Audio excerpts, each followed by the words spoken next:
Imagine you're walking barefoot after a heavy rain and you step into the mud. The print you leave behind is basically your entire autobiography. How big your foot is, how much you weigh, whether you walked or sprinted, maybe even if you were limping because you stubbed your toe on a rock earlier. Now imagine a caveman, thousands of years ago, looking at that muddy footprint like it's the juiciest gossip magazine ever printed. For him, it wasn't about who's dating who, it was about who's dinner tonight. That single footprint could tell him if a fat, juicy deer just passed by or if it was a bear that could turn him into a snack. The Stone Age. Hunters' eyes were like crime scene investigators. Before CSI ever existed, a footprint wasn't just a shape, it was a story. Was the soil freshly disturbed or dried? If the edges of the print were sharp and wet, that animal was probably still around, maybe a few minutes ahead. If the mud was cracked and the water had evaporated, it meant the trail was old, and chasing it was about as useful as chasing your high school crush who moved 3 states away. Hunters learned to spot these tiny differences because their stomachs literally depended on it. Depth mattered too. A deeper footprint meant a heavier animal or one carrying extra weight, maybe a pregnant doe or a buffalo with thick muscles. For the caveman, that meant jackpot. More meat, more hide, more bragging rights around the fire. A shallow print might signal a smaller animal, like a rabbit. Sure, that's food, but let's be honest. Chasing rabbits for dinner is like trying to fill up on popcorn. Lots of work, little reward, and the shape. Oh boy, shape was everything. Hoof prints meant deer, elk, or bison. 3-toed claw marks. That could mean turkey or a raptor bird you probably don't want to wrestle with unless you've got insurance. Round, padded prints with claw marks. That's wolf or bear territory, which meant either food source or run forest. Run, cavemen had to decode these shapes quickly, because hesitation might make them hunter 1 second and prey the next. But it wasn't just what animal made the print, it was how it moved. A long stride with deep toe impressions meant the animal was running. A lazy shuffle with evenly spaced steps, that animal was chilling, probably grazing. If the print zigzagged, it might be spooked or injured. And trust me, cavemen loved injured animals easy catch. Less cardio. Think of it like shopping for discounted meat. The product's still good, you just don't have to work as hard to get it. Now picture this. Dawn in a Stone Age valley.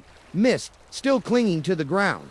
A hunter kneels by the riverbank and sees a cluster of prints. He places his hand into one, compares the size. It's fresh. The mud is still soft, water seeping into the outline. He looks at the stride, calculates direction, then licks his finger and holds it up to the breeze. Okay, maybe that part is Hollywood, but you get the idea. In that moment, he's Sherlock Holmes, except the mystery is whether his tribe will eat stew or go hungry. And if you think cavemen didn't joke about this, you're wrong. Imagine 2 hunters looking at a giant bear print. One says, looks fresh. The other says, great, then you go first. Humor wasn't invented yesterday. It was a survival tactic. Because let's face it, when you're stalking a creature that could rip your head off, cracking jokes is the only way to stop your knees from shaking. Here's the kicker. Modern trackers. There are still people who practice this art set. You can even tell how fast an animal was breathing by how often it paused, which you see in clusters of overlapping prints. Cavemen might not have put it in scientific terms, but they knew. They could sense when an animal was tired, and that meant one thing: dinner was within reach. So next time you leave a messy footprint on your clean floor after stepping in something outside, just imagine a caveman seeing that and going, aha, a human female, about 120 pounds, carrying a basket of berries, probably angry because she's about to clean this mess. For him, reading footprints was like scrolling social media information, sometimes entertaining, sometimes terrifying, but always useful. If footprints were the caveman's crime scene, then broken twigs and crushed grass were the juicy side notes scribbled in the margins. Picture this. You're walking through a field and snap a twig underfoot. To you, it's nothing. To a Stone Age hunter, that sound was like a neon sign blinking. This way, dinner just ran. They trained their eyes to spot what most of us would ignore. A bent blade of grass here, a snapped stem. There it was like nature's breadcrumb trail. Grass is a terrible liar. When it's freshly bent, it shines with moisture, reflecting light differently from the rest of the field. A hunter could see a faint shimmer under the morning sun and know an animal had just passed through minutes before. Leave it longer, and the grass would start to wilt, the shine fading, giving away how much time had passed. Cavemen could estimate the age of a trail almost like a detective time-stamps security footage. Twigs worked the same way. A fresh break on a green branch oozed sap, sticky and glistening. That meant the animal had brushed by recently. A dry, brittle break. Hours, maybe days old. Hunters didn't need clocks. They had twigs leaking sap like nature's own stopwatch. And when you're hungry, every second counts. Now, think about the size of the break. A fat, thick branch snapped halfway. That wasn't your average bunny hopping through. That was something heavy, maybe a deer bolting, or worse, something with claws and teeth that you didn't want to meet unprepared. On the other hand, a thin stem bent gently could mean a fox, a hare, or even a bird pushing through low shrubs. To a caveman, every detail was like scrolling through an Amazon shopping list. Big meal, small snack, danger, or not worth the effort. Direction mattered too. Crushed grass often leaned toward the way the animal moved, like arrows pointing forward. A skilled tracker could crouch, run his hands across the stalks, and see which way they bent. Combine that with footprints, and you've got GPS Stone Age edition. But it wasn't just about seeing, it was about imagining. Cavemen had to reconstruct the animal's path in their minds. If the grass was trampled in a straight line, the animal was moving with purpose. If it zigzagged, maybe it was grazing or stopping to nibble. If entire shrubs were flattened, maybe it was a herd, not just one. That meant a big score, but also bigger risks. Try sneaking up on 20 bison at once. You'd better have a fast exit strategy. And let's not forget sounds. Snap. That sharp crack of a branch wasn't just ominous in horror movies. It was intel. Cavemen learned to distinguish between the snap of a rabbit darting through a bush and the crash of a boar charging. Imagine living in a world where your survival depended on being the human version of a Dolby surround system. Here's a funny twist. Cavemen sometimes faked broken twigs themselves. They'd deliberately bend branches or flatten grass to confuse rival tribes or even mislead animals they were herding. Imagine pulling off a prank where you bend a bunch of reeds so your buddy ends up chasing phantom deer for 2 miles. It's the oldest trolling tactic in history. Modern trackers still use these tricks. Soldiers, survivalists, even hunters today look for signs of passage like bent grass and snapped twigs. But they were the OGs of this art. To them, a crushed patch of grass wasn't an accident. It was a text message from the animal kingdom. And believe me, they read every message. So next time you see a snapped twig on your hiking trail, don't just step over it. Pause. Think. Maybe a deer brushed by minutes ago. Or maybe, just maybe, a caveman ghost is crouching behind you, chuckling. Finally, you noticed espionage. Nobody wakes up in the morning excited to analyze poop. Except, of course, Stone Age hunters. For them, dung was like Yelp, reviews and filter. Brutally honest, and impossible to fake. Footprints could vanish in rain. Twigs might snap in storms, but droppings, oh, those stayed around long enough to spill every secret. Cavemen knew that poop was basically the animal's diary. Fresh, steaming piles meant the animal was close, maybe 100 yards ahead. Dry, crumbly stuff. Old news, like reading yesterday's tweets. And the consistency, that told you what the animal had been eating. Deer pellets, small, round, dry, from a plant eater. Carnivore scat, larger, tubular, and often full of hair, bones, or even feathers. In other words, cavemen could figure out if the animal was snack-sized or a full-on predator who might turn the tables. The smell was another giveaway. Yes, you read that right. Hunters would sniff dung to gauge freshness. Imagine kneeling in the forest, nose hovering over a pile of animal waste, while your buddy watches like, dude, do you really have to? But it worked. A sharp, pungent odor meant the trail was fresh. A faint, earthy scent meant you were wasting your energy. Today, we think using Google Maps is dedication. Cavemen were literally nose-deep in survival, and quantity mattered. A few scattered droppings. Lone traveler. A whole mess of pellets across a wide patch. Herd alert. That was good news if you wanted meat for the entire tribe. But dangerous too because herds attract predators. Following poop could lead you to dinner, or to something that considered you dinner. Here's where it gets even crazier. Hunters could sometimes tell the sex of an animal by its droppings. Larger, heavier piles might belong to males, while smaller, lighter ones could be females or young. And since males often roamed alone or guarded territory, that meant different strategies for tracking. Imagine planning a hunt based on poop-sized charts. Not glamorous, but effective. They also knew the timing of digestion. For example, if they saw grass fibers still green in a pile, the animal had eaten recently. If the fibers were faded and dry, the droppings had been sitting for hours. Some hunters could even tell what kind of plants were in season by analyzing dung. In a way, they were early ecologists, though. Instead of publishing papers, they were sharpening spears. It wasn't all serious, though. Picture a group of hunters sitting around a campfire, one proudly announcing, "I found fresh elk dung this morning." You can bet there were jokes of something along the lines of, "Congrats, you've finally found a skill useful only to flies." Humor softened the grossness. But at the end of the day, those jokes filled bellies. And let's not pretend modern science is so different. Today, biologists still study scat to understand animal diets, migrations, even health conditions.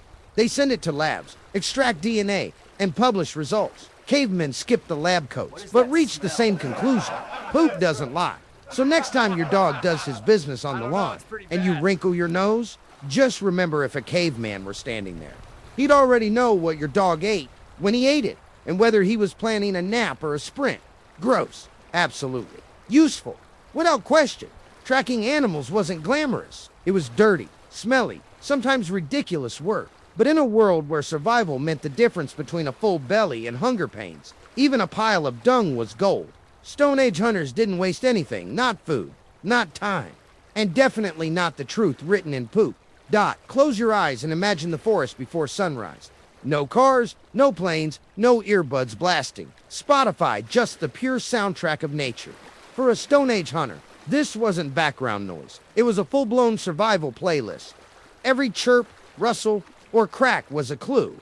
And if you couldn't hear the story the forest was telling, you might end up hungry. Or worse, part of someone else's menu. Birds were the forest's tattletales. When everything was calm, they chirped away like teenagers gossiping. But the moment something big walked through, say a deer, or heaven forbid, a predator, those cheerful tweets turned into alarm calls. Hunters knew to freeze when the chatter suddenly shifted pitch. It wasn't just random noise. It was nature's version of a neighborhood watch. And here's the kicker. Birds even gave away direction. Their calls rippled outward, letting the caveman triangulate where the disturbance came from. Forget GPS. This was the Stone Age sonar system. Leaves had their own language. A soft, steady rustle. Probably the wind. A sharp, irregular crunch. Something alive. Cavemen trained their ears to distinguish between a squirrel darting across branches and a boar bulldozing through undergrowth. They didn't need AirPods Pro with noise cancellation.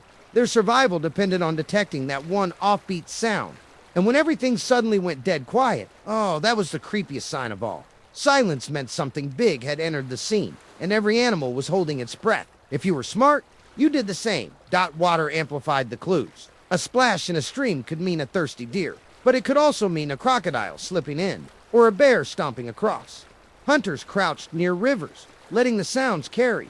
They knew the rhythm of natural flow and could spot when something interrupted it. Today, we might struggle to hear our phone ringing in a cafe. They could tell a rabbit from a fox by the way it hopped through shallow water. And then there were echoes. Cavemen hunted in valleys and forests where sound bounced. By listening carefully, they could figure out how far away something was. Imagine standing in a canyon and hearing a stick crack, twice the original sound. Then it's echo. To you, it's just cool acoustics. To them, it was intel, distance, direction, and maybe even size. The forest even spoke through absence. If you expected to hear frogs croaking by a swamp and heard nothing, something had scared them silent. No need to see eye-touriers. Already told you danger was close. That's why hunters didn't just listen. They memorized the normal soundtrack of their environment. The moment it changed, they knew they had company. Of course, cavemen weren't robots. They joked about it too. Picture the hunters creeping through brush. One says, the birds stopped singing. The other whispers back, or maybe you just sing worse than them. Humor cut the tension, but the truth was serious. Sound kept them alive. Modern soldiers and trackers still use these methods. Special forces talk about baseline soundscapes during patrols. Indigenous hunters can still read forests this way. But for Stone Age hunters, this was daily life. Their ears were tuned like instruments, picking up details we've long forgotten. So the next time you're walking through a quiet park and hear a sudden rustle, don't just shrug it off. Stop. Listen. Somewhere, a caveman spirit might be chuckling. Finally, you're paying attention. Because in his world, listening wasn't optional. It was the difference between feasting on venison stew or becoming stew yourself. You know that moment when you walk into your kitchen and immediately know someone. Burned toast. That instant hit of smell that tells you everything you need to know. Well, in the Stone Age, that exact superpower wasn't just about toast, it was about survival. Cavemen had to rely on their noses the way we rely on Wi-Fi. If the signal was strong, they were in business. If not, well, good luck guessing where dinner went. Animals stink.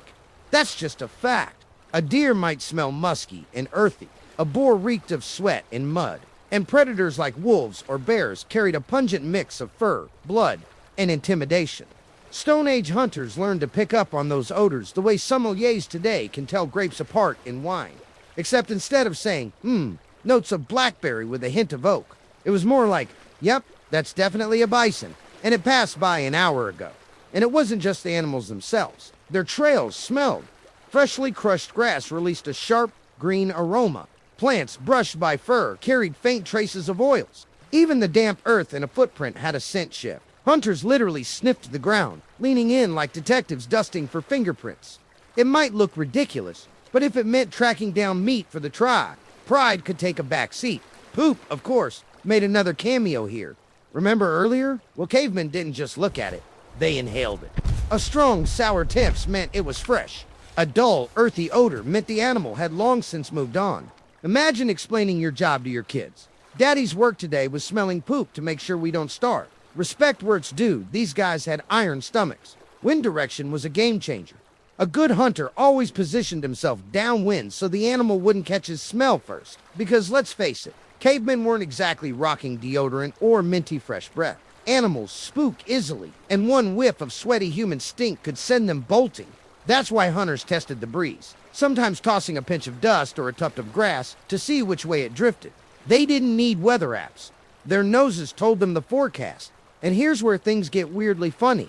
Sometimes, hunters masked their smell with mud, smoke, or even animal dung. That's right, rolling in filth wasn't poor hygiene. It was strategy. If you smelled like the forest, you blended in. If you smelled like a wolf, prey might freeze long enough for you to close in. Can you imagine modern folks trying this? Forget cologne. Sir, here's our new fragrance. Oh, the mammoth dung. But the nose worked both ways. Hunters also used scent to detect predators. The faint metallic tang of blood could mean a lion had just fed. A musky stench in the underbrush. Wolf pack nearby. Smelling danger before seeing it often gave cavemen the extra seconds they needed to prepare or to sprint like their lives depended on it, which they did. Modern trackers admit we've lost this skill. Most of us can barely smell the difference between coffee brands. Yet indigenous hunters today can still identify animals by scent, proving this wasn't myth, which was muscle memory, honed over millennia. Cavemen were simply more plugged in to nature's WI-feed. So the next time you complain about your neighbor's cooking stinking up the hallway, remember, a caveman could have tracked that curry from half a mile away, predicted when it was cooked, and invited himself for dinner. Their motto was simple. It smells, it tells. And in their world, your nose wasn't just on your face, it was your compass, your radar, your alarm system. If cavemen had Yelp, waterholes would have had 5 stars and a line out the door. Every creature needed water, and that meant rivers, ponds, and muddy puddles were basically animal traffic jams. For hunters, this was prime real estate like waiting outside a Starbucks at rush hour, except instead of grabbing lattes, they were bagging dinner. Stone Age hunters quickly learned that waterholes weren't just stops for thirsty animals. They were meeting points, crossroads, places where prey and predator alike gathered. You could see a dozen different tracks pressed into the mud. Deer hooves, rabbit paws, wolf pads, even massive bear prints overlapping each other. To an untrained eye, it was chaos. To a caveman, it was a buffet menu. All he had to do was decide what looked tastiest and safest. The trails leading in and out were just as important. Animals don't wander randomly when they're thirsty. They follow the same beaten paths again and again. These tracks cut through the grass and underbrush, creating natural highways.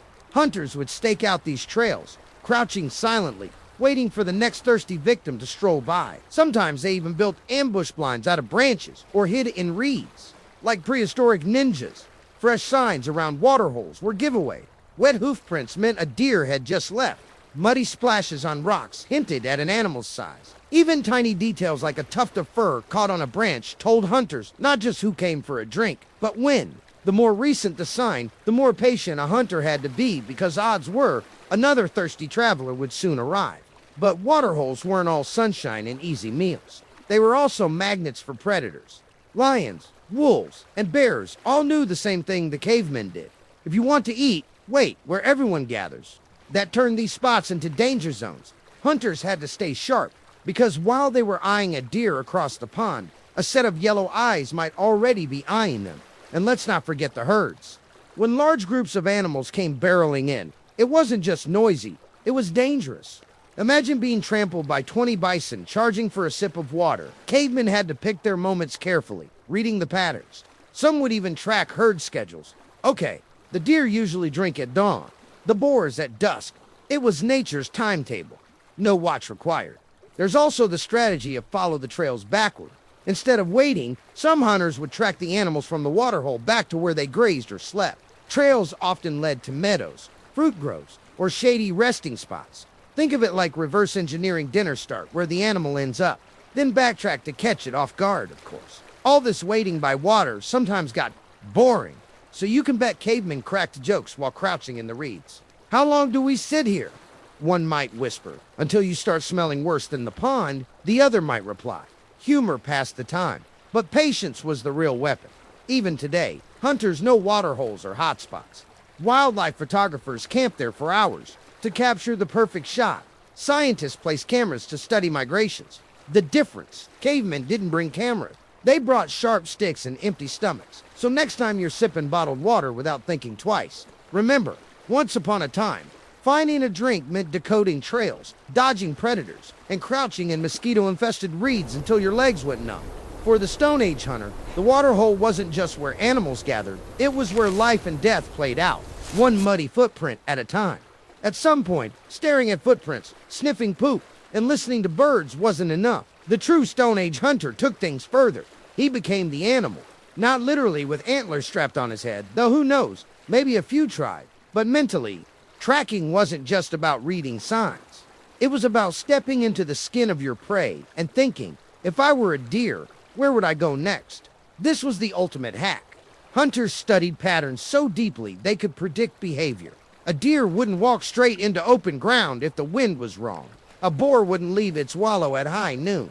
A rabbit wouldn't dart into a clearing with hawks circling overhead. The caveman didn't just know this, he felt it. He trained his body to move with the same rhythm. Slow when the prey was calm, quick when it was startled, zigzagging through brush like he had hooves himself. Blending in was key. Hunters smeared mud on their skin to dull their scent and crouched low to match the horizon line of the animal they tracked. If the prey raised its head to sniff the air, so did the hunter. If it paused to listen, he froze too. It was like prehistoric method acting. You don't just chase the deer, you are the deer. This trick worked both ways. When stalking predators, hunters imitated them to predict danger. Imagine crouching by a riverbank, trying to think like a wolf pack. If I were hungry, I'd circle this way. That mental roleplay saved lives, turning what could have been a fatal encounter into a narrow escapade. Sometimes into a chance to ambush the ambusher. Some tribes even built rituals around this. Before hunts, they danced, mimicking the animals they were about to track. It wasn't just superstition, it sharpened instincts. Moving like the prey taught them balance, silence, and patience. Picture a group of hunters hopping like rabbits or stomping like bison around a fire. To us, it looks like theater. To them, it was training, of course. There was humor in it, too. You can imagine one caveman overcommitting to his inner deer, prancing dramatically until his buddy whispered, "Bro, you look more like a drunk goat." But laughter aside, the principle worked. Thinking like the animal gave hunters an edge. Modern trackers still echo this. Survival experts say the best way to find prey is to enter their mind. If you know what an elk eats, you find its grazing spots. If you know when a fox hunts, you cut across its path. The science may be modern, but the wisdom is ancient. Becoming the animal also meant respecting it. Cavemen didn't waste kills because they knew how much effort went into every stalk. The hide became clothing, bones turned into tools, and meat fed the tribe. Tracking wasn't just about hunting, it was about connection. The line between hunter and hunted blurred until both seemed part of the same cycle. So the next time you watch wildlife documentaries, remember, you're seeing the polished version. The Stone Age hunter was living it in real time, barefoot in the mud, heart pounding, mind syncing with creatures that could feed or kill him. He wasn't just looking for animals, he was learning how to be them. And maybe that's the final secret of Stone Age tracking. It wasn't science alone, or instinct alone, but a blend of both. To track an animal, you had to read the world like a book written in mud, grass, droppings, and silence. But to catch one, you had to turn the last page by stepping inside the story yourself.